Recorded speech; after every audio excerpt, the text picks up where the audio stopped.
In episode 5, Frenchie is tailing Kimiko, and she heads into a bar where there's just a bunch of shady-looking gangster types, and she murders all of them. Frenchie then tails Kimiko to a church where she meets up with Cherry, because Kimiko has been taking jobs from Cherry, and this really pisses off Frenchie, who can't understand why she's going down this path. He tries to talk her out of doing these jobs, saying that you really shouldn't beat yourself up about what happened to your brother. It's not your fault. But she does, and she uses that made-up sign language to tell him this, to tell him that her brother was really the only person she cared about, and now he's gone because of her. The problem is, Frenchie doesn't know that made-up sign language, because she never bothered to teach him. And all of this boils over to Frenchie telling her, fuck you, go be the monster you want to be so badly. Now, Billy, meanwhile, gets a phone call from Huey, who lets him know what they found on Liberty/Stormfront. He tells Billy that Starlight is currently looking into why exactly Liberty/Stormfront will want to kill Raynor, and then he inquires as to what's going on with Becca. And Billy responds with, she's more beautiful than the day I met her, which is not very Billy Butcher-ish, to the point where Huey says, where are you? And Billy lets him know that he's going to head off grid. And this kind of upsets Huey a little bit, and he tells him, well, you could have said goodbye. And Billy says goodbye in his own way, but it freaks Huey out so much that he goes to Mother's Milk and says, I think something's wrong with Billy, because when I was on the phone with him, he was actually nice. And Mother's Milk says, tell me everything you heard on that phone call. And one of the things that Huey heard was a dog toy.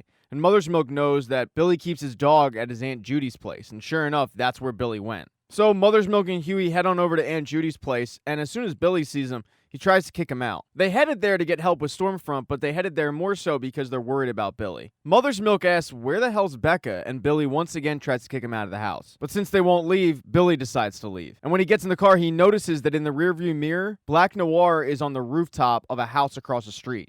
So Billy heads back in, immediately closing all the blinds and windows, apologizing to Aunt Judy for bringing this upon her, and letting the group know that Black Noir is there. He reveals to the group that Becca's not with him because she didn't want to leave, and Black Noir must have tailed him from Becca's place to his Aunt Judy's. But they need a plan, and to get a crowd going, Mother's Milk calls in a gas leak, which brings the fire department knocking on every door in the cul-de-sac.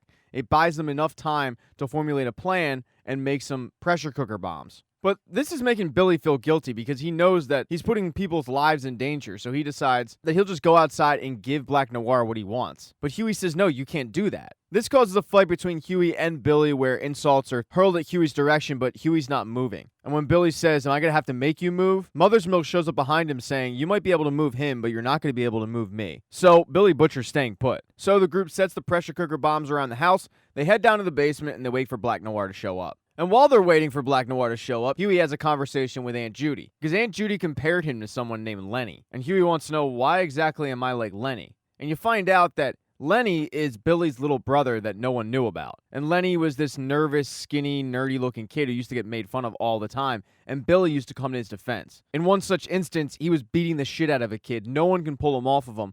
And Lenny, who was bleeding from the face, calmly walked up to Billy and walked him away.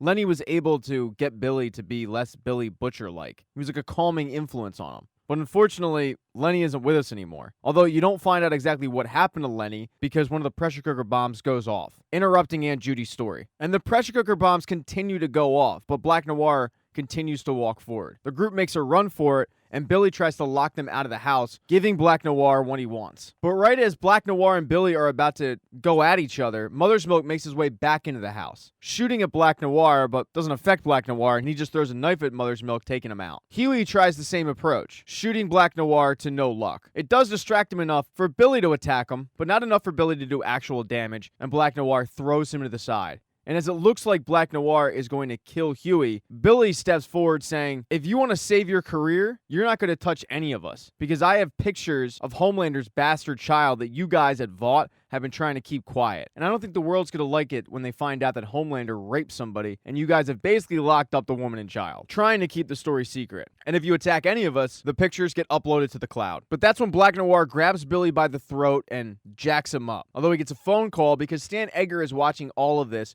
via a body cam footage on Black Noir. And he has Black Noir hand Billy the phone, and he tells Billy that those pictures can never see the light of day, so he's going to offer him a deal. Black Noir will walk away if those pictures never get uploaded. And Billy likes that deal, so Black Noir reluctantly has to put Billy down, and he walks away all pissed off that he didn't get to kill anybody. So Billy leaves his dog with Aunt Judy, and the group heads back. Now, the rest of the Seven are busy filming the movie Dawn of the Seven, where they had to do some rewrites after Homelander outed Queen Maeve as being gay, and they're going heavy with that storyline in the movie. And this is something that Queen Maeve is not too thrilled about. She feels like Homelander is torturing her with this.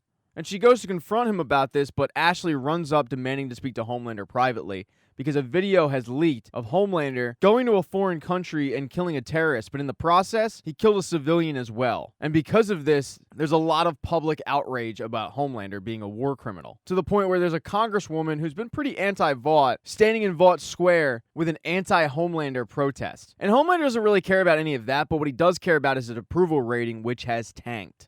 He asked Ashley to schedule a press conference so he can clean it up himself, but that's not what Stan Egger wants to do. Vought wants Homelander's comment to be a no comment at this time, and this infuriates Homelander. And what infuriates him even more is when Stormfront, who overheard this conversation, once again offers to help him, but he tells her, "I don't need your help." And she responds with, "Well, it looks like you're doing a bang-up job by yourself." She then goes and films a scene with Queen Maeve and Starlight. And the director tells Starlight, "Hey, how about you act like you like Stormfront?" Which Stormfront chuckles at, saying, "Of course you like me. You've been eye-fucking me all day. What's that about?" And Starlight lies, saying, I feel like you're a great actress." But Stormfront doesn't buy that at all. But after the scene, they break for lunch, and as Starlight is getting food, she notices her mother at a table talking to Stormfront. And she's been blowing off her mother, ignoring phone calls for weeks, not wanting to talk to her.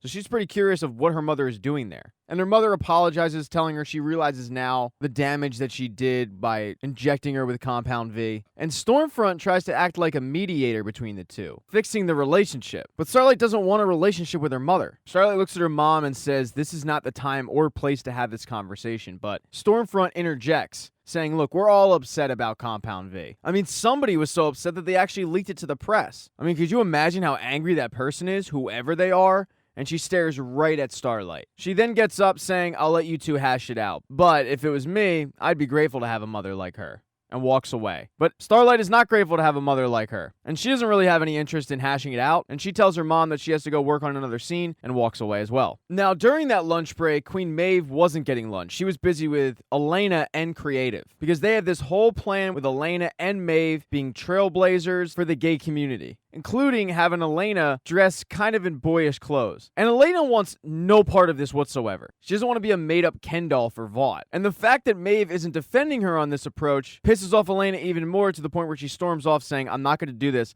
I can't be bought." Maeve reassures both Ashley and Creative that she'll get Elena on board, and she runs after Elena, telling her this is Homelander. And she warns Elena that if you go out there, I can't protect you, and there's nowhere that you go where he can't find you. And Elena asks, "Well, what are we going to do?" And Maeve reassures her, "We're going to take him down." And it's not like that statement was hollow, because Maeve has a plan. And the plan involves the Deep. The Deep is continuing to go on his reclamation project, having married the girl that Carol wanted him to marry, taking the media rounds about how he's a changed man, and even making a commercial about how he's changed for the church, where he appears with the leader of the church, Alistair Adana. And Maeve finds him handing out books to the homeless as if they don't actually need food or anything. And she tells him, "Look, if you want any chance of getting in the Seven, you're going to need a female to come out and say that you're not a complete piece of shit.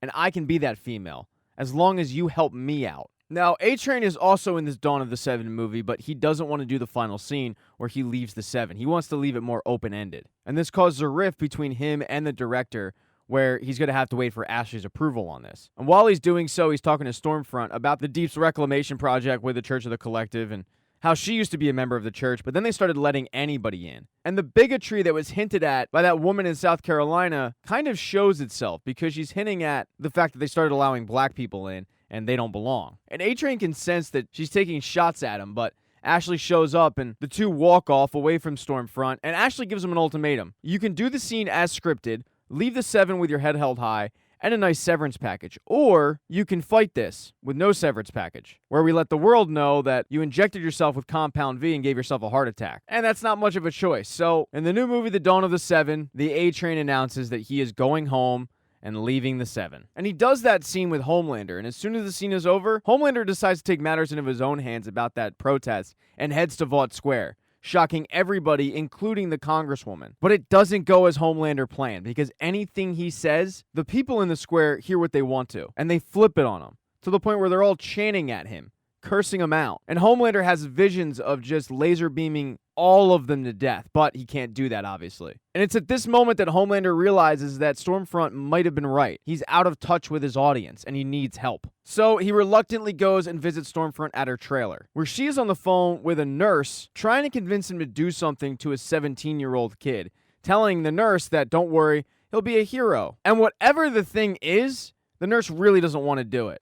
And Stormfront lets him know no one said this job was going to be easy, but no one's ever achieved anything without sacrifice. The two hang up, and that's when Homelander shows up knocking on the trailer door, needing help, and Stormfront gets her meme magicians to work, making a bunch of memes that are going to populate the internet, trying to get people back on Homelander's side. So while it seems like Homelander has kind of come around on Stormfront, Starlight has not, and she continues to dig on why Stormfront/Liberty would want to kill Raynor. She sneaks into Stormfront's trailer, finds her laptop, figures out the password, and opens it up and finds a bunch of emails from a place called Sage Grove. And that is the same place that the nurse who was on the phone with Stormfront earlier was working at. She has to close the laptop pretty quickly because Stormfront comes back, and Stormfront goes, "What are you doing in my trailer?" And Starlight plays it off like she's there because she's so infuriated that Stormfront stepped into her personal life regarding her and her mother's relationship. She puts on a really good performance, to which Stormfront even says, "Wow, Starlight, you don't suck. You can act. Look at you go." She then confronts her about leaking the information about Compound V to the press, asking, "How do you think Vaught's gonna feel when I tell them that it was you who did that?" And she responds with, "Well, how do you think the public's gonna feel